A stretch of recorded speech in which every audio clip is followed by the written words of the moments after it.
أعوذ بالله من الشيطان الرجيم. بسم الله الرحمن الرحيم. الحمد لله رب العالمين. الحمد لله الذي بنعمته تتم الصالحات. الحمد لله والصلاة والسلام الأتمان الأكملان على رسول الله محمد صلى الله عليه وسلم. رب اشرح لي صدري ويسر لي أمري واحلل عقدة من لساني يفقه قولي. السلام عليكم ورحمة الله وبركاته. أنفو أني أنبو أنكرو لمن كلبلا كفنيني ألو تعالى الصنع بي أمنا ينبرو مونا ألو تعالى الدنيا دا مونا ألو تعالى الدنفون دا مونا ألو تعالى يا كسان دا مونا ألو تعالى يا كملكو دا muna alaw taala jinaw da muna alaw taala ye jikorofew da muna alaw taala daninke la ka ben kunma koso ni alaw taala sona amina ambaro o kan bi an ka bitamana ame alaw taala dali ben sema nyuma be alaw taala boloko di ama an fotawo ani anketaw la ala mokala an fawo ani ambaw kuma kan do be tumado akafege annen kan foli bonda kono meni kuma kan joyoro kabo alaw taala bara nini kuma kan bola ka yara ka ila kiyamalo ka foko ni kuma kan afanga tunga boni njola ala taala bara tunya na nini ebe do fara ni kuma kan foli kan sanga ani wati gelengele nambela anfawu ani ambaw lameni kala bela ka foni ame ala karaka hadisa bele do ta ko ke anka kuma nyabla kera nemani kisibaye ayeni hadisa foli ko nyumana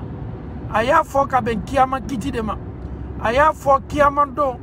adama do mena kiti tige chogomi mau joni mena ka kiti kene ka domi ni kuma kan na fatma meni kuma kan na adama do ma kiyama lo kera ko sallallahu alaihi wasallam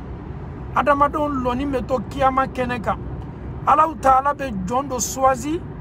ala ru'usil khalaiq ala be singa ne wala ma karama sirata abe singo taka la yele sanfe ka yara ka bela abesekala eye komi abesekala anwe. Imaginons ma milliard jolil loni me kiyama keneka ko Allah taala e do swazi ko lupo jama chema ko yara ka bela Allah taala be banga mufo aba tigi ka bara gafe bi konono ani konono boka dama nine ka bara sarai nine ka resultat laje ye bara minu ke kito dunia ani ni kuma kan fitini na fal laje Allah taala bara na tigi ka bara sabe dilama gafe bi konondo ani konondo anya kasa livre bi konondo ani konondo ole dito atigila mogoma ma mi swazito Allah taala bolo jama chama Allah taala ba fo ye kwa ya ka bara ukala aya ka bara gafe mna ka laje ka bara belaje tunya na akabara bela kafuni makono abada mna kinimbolo katase abolo mara aye bara minuke abada mna sanfela fo katase alabama akabara be sabati makono ale ka resultat bi kono ni kono do babolo kiyamalo jama nyefe Allah taala ya le swazi abesekala ne yokoma abesekala na bana ni mbeflela watimi aye bara ka bela ka funi sabatini makono afitini wa abelebele wa am hakili tunte minyela wa ajoni tumemina wa aye bara ba minuke wa ayere mabara minu jati abesinka bela ka funi sebeniye aka gafe bikonondo ani bikonondo ni konondo kono bara umanyade achieni chayala na nyumai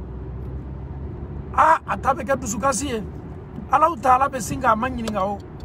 ya law yi ka sabem na ka kala ko nya kala kuma kaminu fola ko ni sona ma wala ma masama aba foko ala wallahi sona bema nye koko yeni kono ala nimbela ka foni tumendo nina nye nimbela ka foni ke ala isona ma ya law amafle kanya de meleka minutu nkeni meki ka bara sebe esko yutonyowa aba foko ala meleka umantonyo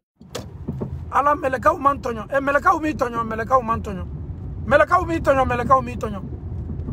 Ya la kumat mami bolo ka foni ala taala yi ka baara lajɛ yi ka résultat lajɛ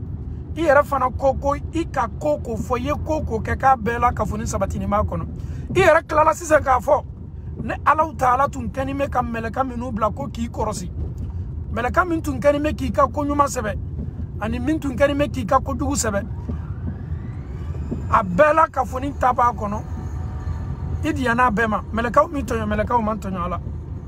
ala nye min kɛ a bɛɛ b'a kɔnɔ mɛlɛkaw fana ye min sɛbɛ a bɛɛ ye tiɲɛ ye n ka ko la nin tigi ta dɔ kɛla kasara ye nin tigi ta dɔ kɛla dusukasi ye ale yɛrɛ bɛ seereya ka baara kɛ nin bɛɛ la a ka gafe 99 kɔnɔ sɛbɛlikɛlaw m'i tɔɲɔ dɛ i yɛrɛ ye min kɛ o de b'i ka baara kɔnɔ gafe kɔnɔ ale bɛ nin dusukasi belebele bonda kɔnɔ baara ɲumanw ma fanga labɔ baara jugu gbiliyala baara ɲuman kan baara jugu gbiliyala baara ɲuman kan subhanallah ale bɛ dɛngɛnɛya k'a fɔ ala la tola jahanama kɔnɔ doli ma ayi foyi tɛna ne tilala jahanama la ale b'a dɔn k'a fɔ ala la komi m'ale ni jahanama kɔnɔ doli cɛ o le t'ale ye il est prêt maintenant pour aller où pour se diriger vers l'enfer il a reçu 99 de résultats mɛlɛkaw m'a tɔɲɔ dɛ ayi a yɛrɛ ko mɛlɛkaw m'a tɔɲɔ a yɛrɛ ye min kɛ o de b'a kɔnɔ ne ala m'i tɔɲɔ ala i man tɔɲɔ ala i ka se ni tɔɲɔli ma komi ko Alahu Taala m'i tɔɲɔ ala dɔ fana ye layiru ta k'a tɛ jɔn foyi tɔɲɔ komi i yɛrɛ sereyala Alahu Taala ka tile ma ok ko jumɛn b'e bolo sa bolomala jumɛn b'e bolo e bɛ se k'i bolo kɛ min na k'a fɔ ala la e bɛ si i lalaw kan ka don arijinɛ kɔnɔ ale b'a a dɔn nin waati ɲɔgɔnna la ko komi bɛ ale ni jahanama cɛ o le ye ka taa dɔrɔn ka taa don jahanama kɔnɔ Alahu Taala bɛ sin k'a fɔ a ye bi an ka sujet an ka walagada bɛ kumakan min kan an bɛ nana kuma o le kan nin ja ye baara ɲuman dɔ kɛ ja ye Alahu Taala kelenya dɔ kɛ ja a sereyala Alahu Taala ka kelenya ma a ka kɛwali dɔ la Alahu Taala bɛ sin dɔrɔn ka baara ɲumanw ta ala y'o garde k'o sutara k'o latanga k'o bila enveloppe dɔ kɔnɔ k'a makɔnɔ il est désespéré a kɛɲɛ foyi t'a kɔnɔ a dɛngɛnɛyala jahanama kɔnɔ doli ma a dɛngɛnɛyala k'a fɔ ko ale ta man ɲa ale bɛ sinsa nin waati ɲɔgɔnna la ka silam na k'a bɛ taa ka taa don jahanama kɔnɔ a ka baara pesenin kɔ bascule kan gafe 99 résultat 99 nin si ma se ka foyi ɲa ale ma a bɛɛ kɛla tiɲɛni ye Alahu Taala b'a fɔ mɛlɛkaw ye aw ye nin bataki ta aw ye nin lettre ta aw ye nin enveloppe ta ka taa d'a ma ka d'a kan a ka baara ɲuman dɔ tun bɛ ne Alahu Taala bolo n ye nin baara ɲuman kɛ latangali ye sutarali fɛn ye k'a makɔnɔ n'a y'a yɛrɛ kɔnɔnafili la don min subhanallah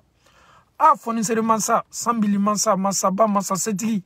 mansa min bɛ adamaden to kɔnɔnafili ba la e yɛrɛ b'a fɔ waati min na a tɛ bɛn fewu non ne ta to la gbalo ma ne ta to la kunangoya ma yala mun bɛ nin lettre kɔnɔ l'enveloppe la représente quoi l'enveloppe la peut me faire quoi l'enveloppe la peut faire quoi pour moi aujourd'hui j'ai reçu les 99 résultats ça n'a pas été bon sur la balance mais je ne sais pas enveloppe fitini ni me se ka ne bɔ mun na mɛlɛkaw b'a fɔ a ye ni enveloppe a dalaka a lajɛ mun de b'a kɔnɔ mun de sɛbɛnni bɛ nin enveloppe kɔnɔ ashhadu an la ilaha illallah wa ashhadu anna muhammada rasulullah o ye tawhidi kuma de ka ala kelenya ka sereya Alahu Taala ka kelenya la ma mori lo ma joti lo ne ni ka julumu ni ko tun ye ne sɔrɔ ne tun bɛ tawakkal Alahu Taala de la ni kogbala nana ne ma ne t'a la jina kun t'a la wɔkulo kun t'a la adamaden kun ne tun bɛ n jigi sɛmɛ Alahu Taala de la a bɛ mun sɛbɛnni ye nin papier kɔnɔ résultat min ni Alahu Taala y'a kɛ ɲɛsigi ye k'a makɔnɔ nin ye surprise ye comme an m'a fɔ cogo min na an ka jargon na nin ye joker ye a bolo Alahu Taala barakiyama lo bɛɛ b'a dɔn k'a fɔ ko joker bɛ bɔ waati min i kɔnɔna filini bɛ waati min na i bɛ sin k'i ka joker labɔ o waati le ka sanfɛla ta Alahu Taala bɛ sin ka nin lettre labɔ k'a d'a ma a sɛbɛnni bɛ lettre kɔnɔ kon seriala ko tigi foite fo Allah taala seriala ka ciden belebele Muhammadu ka ciden yama abe singani latirita abe foye i ka résultat bi konono ni konono mi ni ya bla bascule kana be kala tieni ni latirita ya bla bascule fangelen fe ani ya gafe bi konono ni konondo ayara be kabako ya subhanallah ne yeminka dogola ne sangelen barate santan barate samugan barate sambinani barate ne sambi woro le soro ne ka résultat manya e latrini ni mese ka nebo munabi Allah taala ka kiyama keneka ya salam latirita yetabla bascule ka yetabla pezeli ka finka yeni latirita ya compare ka chieni munu yake gafe bi korono ni konondo ya laje fanga be dimima abesinga ni latirita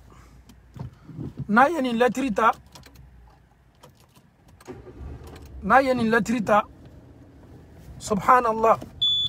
abitasa ale red décourager ni me kasoro Allah taala ya fonisere ya kaboni ko be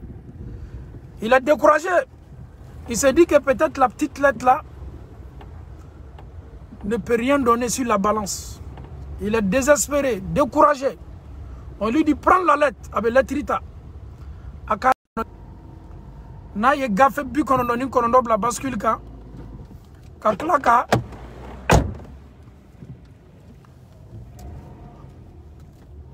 klaka ka lettre fitini ni ta ka bla bascule ka awi Allah taala ka masaya laje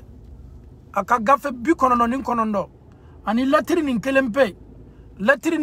be sinka buliya ka bascule ka Allah taala togo be lettre mina ala kelenya togo be lettre mina aska sereya ka ciden ka cideyama wallahi Allah taala be sinka aka masaya kabako ya belebele doke Allah taala kelenya togo la ilaha illa Allah ashhadu an la ilaha illa Allah no bana blala bascule fangelenka ale ka résultat bi konono ni konondo o blala bascule fangelenka Allah taala be sinka bascule biliya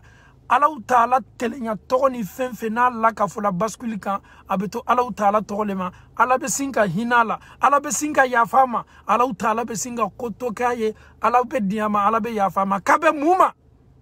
ashhadu an la ilaha illa Allah subhanallah ashhadu an la ilaha illa Allah subhanallah ashhadu an la ilaha illa Allah mais yalaw est-ce que ni rete fola ambolo wa abe fo ambolo suni clé abe fo ambolo anga seljita o kofe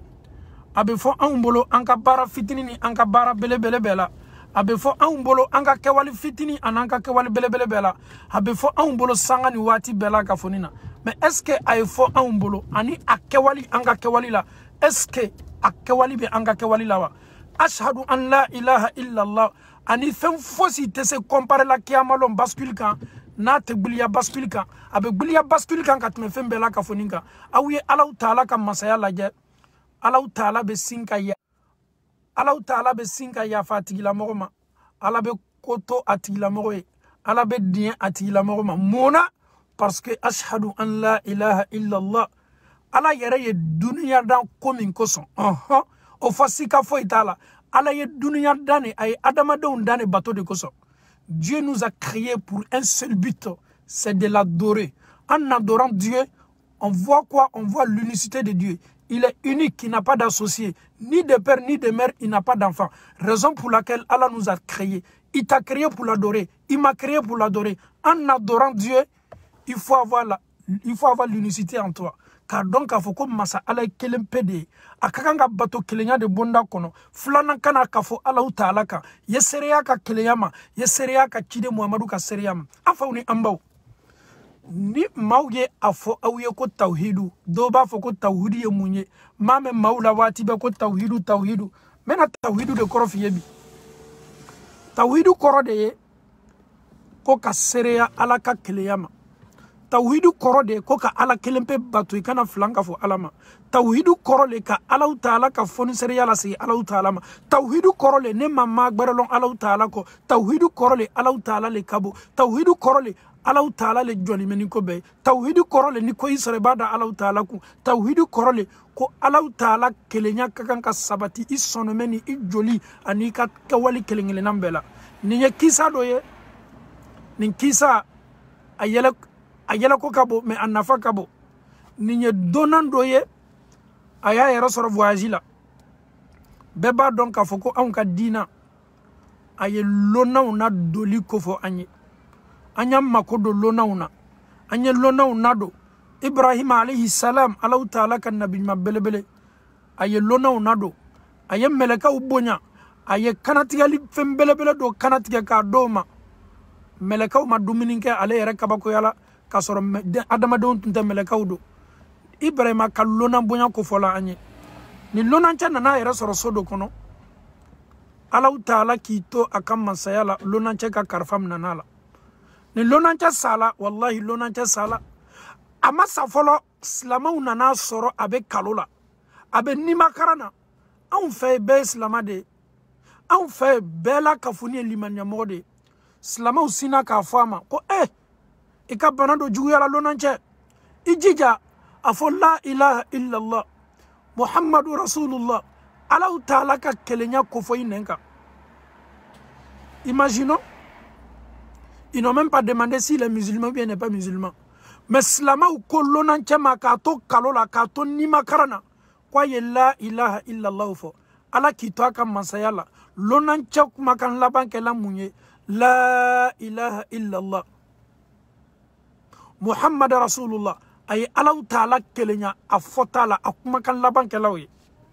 Lonanja sala asala kani kumaka netwada slama uyako ka suko ka kasange ka selike akan ka kla katana e kaburso la ka sudo lonanja ka maule ye lonanja nyini ndamna oye voyage ou lawuli fo kana se oka ofa bana ka to somina onana kana sokono mo manyininga a me an fale nyinina sokono mo koko ko tunya na atemena un ka sokono ya atemena un ka sokono ya mais Allah ta'ala ya ka karfam nala sokono mo ko dew ma ko wiye sawa au ya foko alhamdulillah dew ko ka sawa muna au fa sato Allah ta'ala ka kalma no yaye asela la ilaha illa la forila ayo fo jana yesa o fo min kala lonancha dew nyene o sina ka mwene awuye haketo ne nindo be ni anglophone ba fo ka chaya francophone yere ba fo ka chaya lonanche deun sina ka fo sokono mogoma ko wulu deun aw wulu deun muna awya to an fa sala aw ka dina la aw ma don ka fo ko an ye chrétien ne wa aw ma don ka fo ko an fa ye chrétien ne ya salam subhanallah aw ya laje chrétien do nana yere soro lonanya la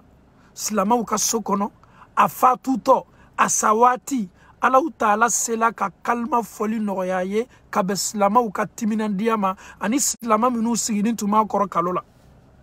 adawunana obe kanga nyini nke o fa sala fami fe afola dew nyene ko au fa asato e kalman kalanka uye sawa dew monela o monela alu wulu denu no muna au fa sala au ka dinala